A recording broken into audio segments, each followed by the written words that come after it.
Sabi nila, nakakatakot raw sa Sikihor dahil ito ay lugar ng mga di maipaliwanag ng mga nilalang at kilala sila sa mga sinasabing kulam. Pero alam mo ba kung ano yung mas nakakatakot? Yung hindi makita ang kagandahan nito dahil sa maling paniniwala tungkol sa kanila. Pa, why do you love taking pictures?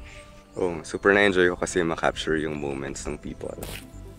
Pagdating namin sa Sikihor ay sinadubong kami ng walang sawang mga ngiti na galing sa mga lokal doon. Kahit saan ka pumunta ay babatiin ka nila ng may galak sa mga salita nila. Kahit na hindi ko sila naiintindihan dahil Bisaya ang ginagamit nilang dialekto. Pero hindi yon hadlang para ipadama nila sa amin ang mainit na pagtanggap sa kanilang isla.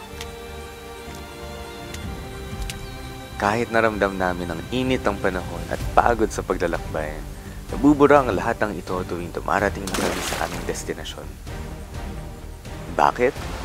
Kasi nakikita namin ang napakagandang likha ng Diyos.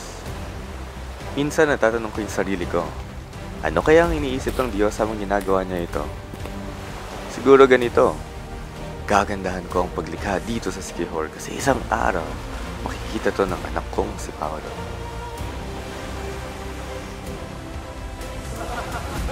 Siguro ngayon na ang tamang panahon para makilala ang isla ng Sikihor sa natatago nitong kagandahan. Kahit na mahilig akong kumuha ng mga litrato at mga videos, hindi pa rin matutumbasan ng kamera ang karanasan na makita ito sa personal. Dahil kung merong misteryo na bumabalot sa isla ng Sikihor, ito ay ang perpektong paglikha ng Diyos dito para isang araw makilala mo siya sa pamamagitan ng kanyang mga likha.